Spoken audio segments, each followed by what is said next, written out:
கன்னிராசி வந்து காலபுருஷனுக்கு 6ஆம் இடம். அது வந்து புதனுடைய வீடு வேற. அங்கதான் சுக்கிரன் வந்து நீசமாகறாரு. இவங்களுக்கு வரக்கூடிய பெரும் பிரச்சனையே பாருங்க, குடல் சார்ந்த நோய்கள். அடிக்கடி பாருங்க குடல்ல ஏதாவது பிரச்சனை வந்துகிட்டே இருக்கும். ஏன்னா நம்ம சாப்பிட்றது வந்து செரிமானம் ஆகாம இருக்கிறது, நெஞ்சு எரிச்சல் கொடுக்கறது, எனக்கு சாப்பிட வயிறே வசிக்கவே மாட்டேங்கி அப்படிம்பாங்க. ஏன்னா அங்க சுக்கிரன் வேற நீசமாகறாருல்ல, அந்த கழிவுகள் சரியா வெளியேறாம தேங்கிடும். இதெல்லாம் கன்னிராசிக்காரர்கள் இருக்கக்கூடிய பிரச்சனைகள் தான். அப்ப இவங்க வந்து இவங்களுடைய குடலை வந்து சுத்தமா பார்த்துக்கணும். இருக்கிறதுலே அழகானவங்க பாருங்க கன்னிராசிக்காரங்க தான். கோவிலில் வீட்டில் இருக்கக்கூடிய மகாலட்சுமி, எல்லா பெருமாள் கோவிலையுமே பெண் தெய்வங்கள் இருக்கும். ஆமாம், அந்த தாயார் வந்து மகாலட்சுமி இருப்பாங்கள்ல, அவங்களுக்கு தாமரைப்பூ வாங்கி கொடுத்து வெள்ளிக்கிழமை சாயங்காலம் ஒரு 6 மணிக்கு மேலே போய் அங்கேயே அமர்ந்து மகாலட்சுமியோட அஷ்டோத்திரம் சொல்லணும். எனக்கு சொல்றது தெரியாது அப்படின்னா அம்பாவை பார்த்துக்கிட்டே இருந்தாலே போதும். கன்னிராசி அன்பர்கள்மா, கன்னிராசி அன்பர்கள் ஆரோக்கியத்தோட வாழ்றதுக்கு, நீண்ட ஆயுளோட வாழ்றதுக்கு, நோய் நொடி இல்லாம வாழ்றதுக்கு என்னெல்லாம் பண்ணலாம்? இதே ஏதோ வரக்கூடாத நோய் வந்துருச்சு, நாள்பட்ட நோய் வந்துருச்சுன்னா அதுல இருந்து அவங்களை எப்படி பாதுகாத்துக்கலாம்?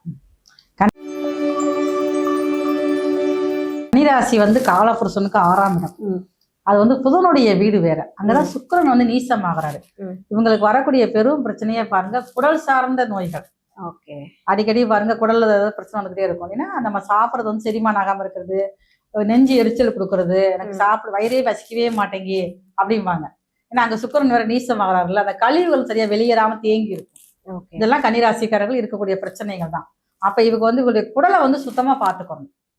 அதற்கு என்னென்ன மருந்து எடுக்கணுமோ இவங்க எடுத்துக்கணும். இவங்கெல்லாம் பாருங்க கன்னிராசிக்காரங்க பொதுவாகவே வந்து ஒரு பிளான் பண்ணி எல்லா காரியம் பண்ணக்கூடிய, எல்லாத்தையும் நேசிக்கக்கூடியவங்க. இருக்கிறதுலே அழகானவங்க பாருங்க கன்னிராசிக்காரங்க தான். அழகான குணமும் இருக்கும், ஆனா வாழ்க்கையில நிறைய ஒரு போராட்டத்தை கொண்டு இருப்பாங்கப்பா. கன்னிராசிக்காரங்களுக்கு பொதுவாகவே சின்ன வயசுலேயே ராகதிசை வந்துடும். நான் உழைச்சி இது செய்யணும், என்னுடைய முயற்சியால வரணும் அப்படிங்கிற ஒரு லட்சியம் வந்து சின்ன வயசுல இது இருக்கும். ஒரு 30 வயசு ஒரு 32 வயசுல ஒரு இதுக்கு வருவாங்க. அவங்க வந்து பல வேலை பார்த்துருப்பாங்க, எல்லா வேலையும் பார்த்துருப்பாங்க, எல்லாத்துலயும் அவமானப்பட்டிருப்பாங்க. அந்த அவமானம் தான் இவங்களுக்கு ஒரு பெரிய லெவலுக்கே கொண்டு வரும். அந்த சின்ன வயசுல பட்ட அவமானங்கள் தான் பாருங்க இவங்களுக்கு ஒரு பெரிய ஒரு முன்னேற்றத்தை கொண்டுதான் இருக்கும். அந்த அவமானப்படுறப்ப போராட்டத்துக்கு மத்தியில இவருடைய ஹெல்த்தை கவனிக்கவே மாட்டாங்க. அங்கேயே பாருங்க அந்த குடல் வந்து நிறைய ஒரு பிரச்சனைக்குள்ள வந்துடும். சரியா சாப்பிடாம செய்யாம கழிவு வெளியேறாம அப்படியே தேங்கி போய் இருக்கும். அப்ப இவங்களுக்கு ஒரு இடத்துல ஒரு லெவலாகி உட்காந்துருப்பாங்கல்ல, அப்பதான் இவங்களுக்கு அந்த உடல் சார்ந்த பிரச்சனைகள் வர ஆரம்பிக்கும். ஏன்னா அங்க சுக்கிரனுடைய நீச வீடு வேற. அப்ப இவங்க என்ன செய்யணும் பாத்தீங்கன்னா, ரெகுலரா வந்து அப்படியே செக்கப் வந்து பண்ணிக்கிட்டே இருக்கணும். காலைல எழுந்தோமா கரெக்டா வெறும் வயிற்றுல வந்து காப்பி குடிக்கவே கூடாது.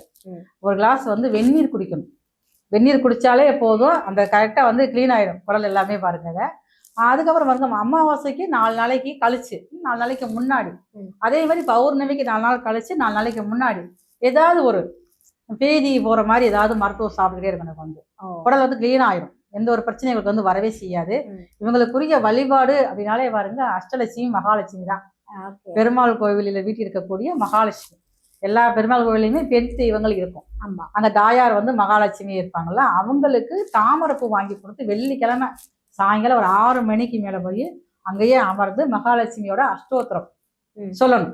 எனக்கு சொல்றது தெரியாது அப்படின்னா அம்பாவை பார்த்துக்கிட்டே இருந்தாலே போதும், அந்த வைப்ரேஷன் நம்ம அப்படியே உடம்புக்குள்ள வந்துடும். இதை செஞ்சாலே போதும். இவங்களுக்கு வந்து இவங்களுக்குரிய ஒரு மருத்துவம் அப்படின்னு பார்த்தாலே இவங்களுக்கு வந்து நிறைய அந்த குடல் சார்ந்த பிரச்சனைகள் இருக்குது. மனசுக்குள்ளே நிறைய ஒரு போராட்டமே இருக்கும். என்னதான் இருந்தாலும் ஒரு லெவலுக்கு வந்தாலும் பாருங்க, அந்த பழைய காயங்களை வந்து மறக்கவே முடியாது. கண்டிப்பா அன்னைக்கெல்லாம் இப்படிலாம் பேசினாங்களே, நம்ம எவ்வளவு கஷ்டப்பட்டோம், இன்னைக்கு வந்து இப்படி பேசுறாங்களே அப்படின்னு சொல்லக்கூடியது அந்த கன்னிராசிக்காரங்க. அதை மறக்கிறதுக்காக வந்து மலர் மருத்துவம் நல்ல ஒரு மருந்தா இருக்கு. இவங்களுக்கு வந்து சீக்கிரமா அவங்களுடைய நோய் குணமாகி மனசுலயும் பெரிய அளவுல ஒரு நிம்மதி ஏற்படும். ஓகேம்மா, மலர் மருத்துவம். ஏன்னா வந்து நிறைய பேருக்கு என்னதான் கஷ்டமா இருந்தாலும் ஏதோ ஒரு பூவை பார்க்கும்போது ஒரு மாதிரி நிம்மதியா இருக்கும், பீஸ்ஃபுல்லா இருக்கும், நம்மள அறியாமலே வந்து மைண்ட் பீஸ்ஃபுல்லா இருக்கும். கண்டிப்பா மலர் மருத்துவம் வந்து கன்னிராசி என்பவர்களுக்கு ஒரு அற்புதமான ஒரு நல்ல விஷயத்த பண்ணும் அப்படின்னு நானும் நம்புறேன். ஏன்னா வந்து மகாலட்சுமி அப்படின்னா மகாலட்சுமியை பாக்குறதுக்கு வந்து காண கண்கோடி போதாதுன்னு கண்டிப்பா இது எல்லாமே வந்து கன்னிராசி என்பவர்களுக்கு துணையா இருக்கட்டும். நீங்க சொன்ன மாதிரி ரொம்ப அற்புதமான ஒரு பலன் கொடுத்துருக்கீங்க நம்ம கன்னிராசி நேயர்களுக்கு. சூப்பரமா. நோய் வரணும் அப்படின்னாலே பாருங்க சூரியன் தான், அவர் தான் வந்து தலைமை கிரகம். அந்த சூரியன் கூட வந்து ராகு சேர்ந்தாலே பாருங்க, ஒருத்தர் சாதகத்துல சூரியன் ராகு சேர்க்கை இருக்கு அப்படின்னாலே பாருங்க அவர் வந்து காட்டுல வந்து பிரச்சனை கொடுக்கும். அதே நேரம் தலைவலி பார்த்துக்கோங்க, தாங்க போய் தலைவலி வந்துகிட்டே இருக்கும். அப்ப அவங்களுக்கு வந்து இயல்பாவே பாருங்க ரொம்ப டென்ஷன் ஆகக்கூடிய வாய்ப்பெல்லாம் இருக்கும். அதே மாதிரி சூரியன் ராகு சேர்ந்தாலே முன்னோர்கள் அவங்களுடைய தாத்தா பாட்டி அவங்களுடைய அப்பா இப்படி இருக்கும் பார்த்தீங்களா, அவங்களுக்கு உண்டான நோய்கள் வந்து வர்றதுக்கு வாய்ப்பு ரொம்ப அதிகமாக இருக்குது. அதுலேயும் குறிப்பாக சூரியன் சந்திரன் சேர்ந்தாலும் அப்படித்தான். இப்போ அமாவாசை யோகத்தில் அது இருப்பாங்க. அப்போ அமாவாசை யோகத்தில் இருந்து பிறக்கிறவங்களுக்கு நீர்ச்சத்து அதிகமாக இருக்கும். அது இருக்கும் பார்த்துக்குங்க. அதுக்கப்புறம் பார்த்தீங்கன்னா சூரியன் செவ்வாய் ரெண்டுமே வந்து ஒரு போர் கிரகம், தெரியும், முரட்டு கிரகம் கூட. அப்போ வந்து ஹீட்னால பாருங்க கொப்பளங்கள், அந்த கொப்பளங்களே பாருங்க நம்ம சரியா பராமரிக்க மாட்டோம்னா அதே கேன்சராக மாறக்கூடிய வாய்ப்புமே வந்து ரொம்ப அதிகமா இருக்குது. ஓகே. ஆமா. அடுத்து பார்த்தீங்கன்னா சூரியன் புதன் சேர்க்கை. இந்த கிரக சேர்க்கை வந்து நரம்பு சம்பந்தப்பட்ட பிரச்சனைகளை கொடுக்கும். நிறைய பேருக்கு பார்த்தீங்கன்னா இப்போ சமீபகாலம் பார்த்தீங்கன்னா நிறைய பேருக்கு பாருங்க ஸ்ட்ரோக் என்னன்னே தெரியாம பாத்துங்க, மருத்துவத்துறையில அதுக்கு எல்லாம் போய் பாக்குறாங்க, ஒண்ணுமே இல்லைன்றாங்க. ஆனா ஸ்ட்ரோக் வந்துருது. கை இழுக்க முடியல, கால் நடக்க முடியல, வாய் பேச முடியல, இப்படித்தான் இருக்குது பார்த்துக்கு. இது வந்து புரியாத புதிராவே இருந்துகிட்டே இருக்கும். இதுக்கு எதுல தீர்வுங்கிறதே கிடைக்காம தான் இன்னைக்கு எல்லாருமே அல்லாடிக்கிட்டு இருக்காங்க. அடுத்து வந்து சூரியன் குரு. இது வந்து ரொம்ப வந்து முக்கியமான ஒரு கிரக சேர்க்கை. ரொம்ப நல்ல அமைப்பையும் கொடுக்கும். அதே நேரத்துல பாருங்க கல்லீரல் பிரச்சனையை கொடுக்கும். கல்லீரல் பிரச்சனை, அதே மாதிரி மூளை சம்பந்தப்பட்ட பிரச்சனைகளை. ஏன்னா இவங்க வந்து அதிகமா வந்து முன்னேறுங்கிற ஒரு வேகம் இருந்துகிட்டே இருக்கும். சூரியன் குரு சேர்க்கை இருந்தாலே வந்து அப்போ அது வந்து ஒரு யோகம்னு கூட சொல்லுவாங்க. அந்த யோகம் வந்து அதனாலே பாருங்க நோய் வர்றதுக்கு வாய்ப்பு இருக்கு. எப்போ பார்த்தாலும் தன்னுடைய இலக்கை நோக்கி ஓடிக்கிட்டே இருப்பாங்க. இந்த சூரியன் குரு சேர்க்கை இருந்தாலே வந்து தன்னுடைய சுய முயற்சியால முன்னேறணும் அப்படிங்கிற வெறி இருந்துகிட்டே இருக்கும். அப்போ எந்த நேரம் நம்முடைய ஹெல்த்தை கூட பார்க்கவே மாட்டாங்க. பார்க்காம ஒரே இலக்கை நோக்கி கூட ரொம்ப வந்து பாருங்க ஒன்றும் மூளைக்கு ப்ரெஷர் அதிகமாகி ஒரு பிரச்சனையை கொடுக்கும். கல்லீரல் சம்மந்தம் சரியா சாப்பிட முடியாமல் செய்ய வந்து கல்லீரல் பிரச்சனையும் கொடுக்கும். அதுக்கப்புறம் பாருங்க சூரியன் சனி சேர்க்கை. இவங்களுக்கு தான் பாருங்க கால் சின்ன வயசா இருந்தாலும் சூரியன் சனி சேர்க்கை இருந்தாலே கால் வலிக்கு அப்படிம்பாங்க. இப்ப இன்னைக்குள்ள காலகட்டத்தில் 30 வயசுலேயே கால் வலிக்கிறதுக்கு வந்துருது. ஆனா பாருங்க அந்த பிறந்திருந்து ஒரு 5 வயசு குழந்தைய கூட பாருங்களேன் சூரியன் சனி சேர்க்கை இருக்குது அப்படின்னாலே கால் வலியுது.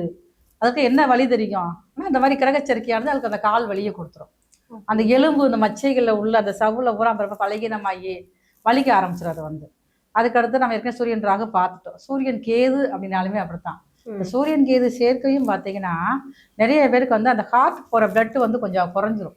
ஹார்ட் பிளக் ஆகிறது இது இந்த மாதிரிலாம் இருக்கனால அவங்களுக்குமே வந்து சீக்கிரமே பாருங்க அந்த ஹார்ட் நோய்லாம் இப்போ வந்து இறுதி நோய் வருதுல்ல, அந்த மாதிரியான நோய்கள் வர்றதுக்கு வாய்ப்பு இருக்குது.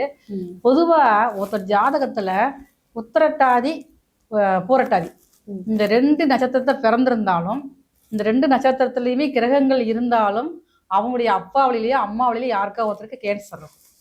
இது வந்து 100 ஜாதகம் வந்து பார்த்து இது வந்து நான் வந்து ஆய்வு செஞ்சது. இது வந்து அதனால அதுக்கு இதுக்குமே நிறைய பாருங்களேன், அவங்களுக்கு யாருக்காவது அந்த நட்சத்திரத்துல வந்து புதன் இருந்தாலும் செவ்வாய் ஏதாவது கிரக சேர்க்கை இருந்தாலும் பாருங்கல்ல, அந்த நட்சத்திரத்திலே பிறந்திருந்தாலும் கேட்டோம்னா ஆமா அப்படின்றாங்க. அதனால வந்து அந்த கேன்சர் அப்படின்னால இந்த 2 நட்சத்திரத்தை முக்கியமா நம்ம எடுத்துக்கிறோம்.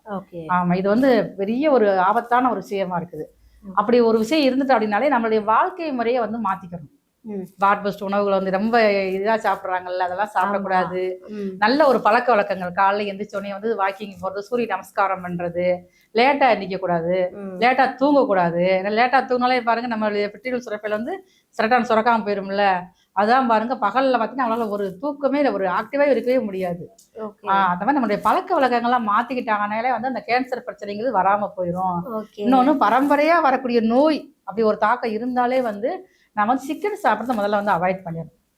மற்றபடி அசைவம் சாப்பிட்டுக்கலாம், அந்த சிக்கன் மட்டும் நம்ம வந்து குறைச்சிக்கிட்டோம்னா அந்த பரம்பரையா வரக்கூடிய நோய்ங்கிறது கொஞ்சம் இதாக குறைஞ்சிடும். அதே மாதிரி ஏதாவது ஒரு வழிபாடு என்ன மதமாக இருந்தாலும் அந்த மதம் சார்ந்த ஒரு வழிபாடு காலையில 4லேருந்து 6க்குள்ள பண்ணிடணும். அது இப்ப நிறைய அந்த பழக்க வழக்கம் மாறிடுச்சு. நம்மளுடைய இஷ்டப்படி எந்திரிச்சு ஒரு 8 மணிக்கு செய்து அப்படிலாம் இருக்கக்கூடாது. நம்மளுக்கு ஒரு நோய் வருது, தாத்தாவுக்கு வந்திருக்கு, அடுத்த அப்பாவுக்கு வந்திருக்கு அப்படின்னா நம்ம ஒரு எச்சரிக்கையா எடுத்துக்கணும். அது வந்து சரியா நம்மளுடைய உடல் நலத்தை ஹெல்த்தை பராமரிச்சாலே வந்து எந்த ஒரு நோய் பாதிப்பும் இல்லாம வந்து தப்பிக்க முடியும். சூப்பர்மா, ரொம்ப அழகா அற்புதமா சொல்லிட்டீங்க. இது வந்து நம்மளுடைய நேர்களை பயமுறுத்துறதுக்கான ஒரு விஷயம் இல்லை. கண்டிப்பா இப்ப நீங்க சொல்லும் போது அவங்களுக்கு ஓகே நம்ம எப்படி வாழணும், எப்படி நம்மளை பராமரிச்சுக்கணும் அப்படின்ற ஒரு விஷயம் வந்து கண்டிப்பா இந்த பதிவு மூலமா வந்து ஒரு நல்ல விஷயத்தை தான் நீங்க மக்களுக்காக கொடுத்துட்டு இருக்கீங்க. சூப்பர்மா, நன்றி. நன்றி.